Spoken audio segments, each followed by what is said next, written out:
चलिए अब कुछ और खबरों का रुख करेंगे। दिल्ली विधानसभा में आज जबरदस्त हंगामा देखने को मिला। विधानसभा में उस वक्त हड़कंप मच गया जब रिठाला से आम आदमी पार्टी के विधायक मोहिंदर गोयल ने हवा में नोटों की गड्डियां लहरा दी। उन्होंने दावा किया कि जो पैसा वो सबको दिखा रहे हैं वो नोट रिश्वत के हैं। गोयल का आरोप है कि दिल्ली सरकार के बाबा साहेब अंबेडकर अस्पताल में नर्सिंग स्टाफ की भर्ती के लिए टेंडर निकला है।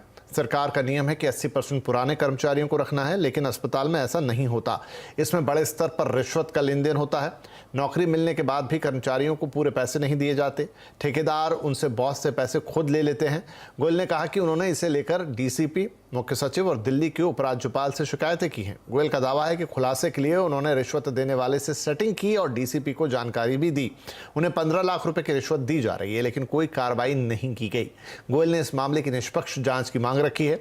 दिल्ली के डिप्टी सीएम मनीष सिसोदिया ने इसे लेकर एलजी पर एक बार फिर हमला बोल दिया है। ये बहुत दुर्भाग्यपूर्ण है कि उनकी विधानसभा में किसी हॉस्पिटल में कोई सर्विस प्रोवाइडर नियुक्तियों में गड़बड़ी कर रहा है, और जब वो उसकी शिकायत लेके पुलिस के पास जाते हैं, डीसीपी के पास जाते हैं, जॉइंट कमिश्नर के पास जाते हैं, एसीबी के पास जाते हैं, एलजी साहब के पास जाते हैं, तो कोई उनको सहयोग नहीं करता। वो कहते हैं मैं वो गलत कर रहे हैं, मैं रंगे हाथों पकड़वाना चाहता हूं, आप रंगे हाथों पकड़ो।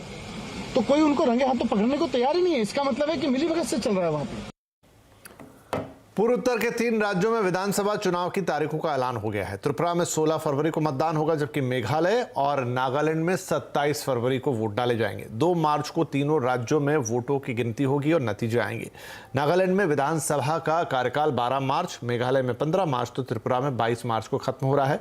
मुख्य चुनाव आयुक्त राजीव कुमार ने बताया कि नागालैंड, मेघालय और त्रिपुरा में संयुक्त रूप से कुल 62,80,000 से ज्यादा मतदाता हैं।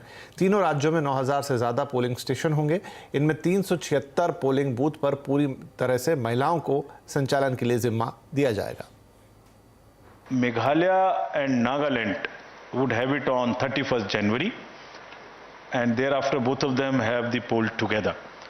The date of poll would be February 16th in case of Tripura and February 27th. So we are finishing all the polling in the February 27th, within February itself. Adani enterprises का एफपीओ 27 जनवरी को खुलने जा रहा है। निवेशक FPO में 31 जनवरी तक पैसे लगा पाएंगे। अदानी एंटरप्राइजेस एफपीओ देश का सबसे बड़ा एफपीओ होगा। इस एफपीओ की पूरी जानकारी के लिए अब हमारे साथ यतिन मोहता। तो यतिन, और क्या डिटेल्स है इस एफपीओ के बारे में? देखिए, जहां तक कि अदानी एंटरप्राइजेस का 20,000 करोड़ रुपए का एफपीओ का सवाल है, आज आरएचपी डॉक्यूमेंट इन्वेस्टमेंट बैंकर्स की वेबसाइट पे अवेलेबल है और जो डॉक्यूमेंट से जानकारी मिल रही है, जो टेंटेटिव डेट्स कंपनी ने अनाउंस की हैं और जो उनके डॉक्यूमेंट में मेंशन्ड है, वो ये मेंशन्ड है कि 25 जनवरी को आपको एंकर बुक खुलती हुई दिखाई पड़ेगी और जो मेन बुक है वो 27 जनवरी को खुलती हुई नजर पड़ेगी।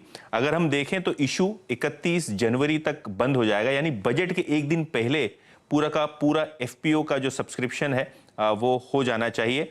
ऑब्वियसली जो अमाउंट वो रेज करना चाहते हैं टेंटेटिवली वो है अप टू 20,000 करोड़, यानी 20,000 करोड़ रुपए का ये जो एफपीओ है। यहाँ आपने 10 बैंकर्स आते हुए देखे हैं।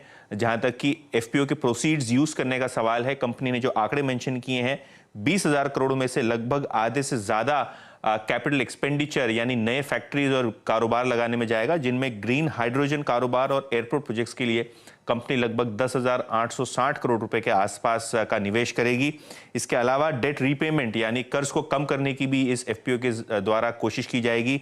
कुल मिला के एयरपोर्ट, सोलर और रोड प्रोजेक्ट्स के जो कारोबार हैं, जो सब्सिडरीज हैं, इनमें जो कर्ज है लगभग 4,165 करोड़ तक कम किया जाएगा, ऐसा डॉक्यूमेंट में मेंशन है। ऑब्वियसली ये फिगर्स और डेट्स अभी तक टेंटेटिव हैं, लेकिन ये मान के चलिए कि लगभग एफपीओ का आधा पैसा आपको केपेक्स में जाता हुआ दिखाई देगा और लगभग 40-50% एफपीओ का पैसा आपको जनरल कॉर्पोरेट पर्पसेस और डेट रिपेमेंट में जाता हुआ नजर पड़ेगा।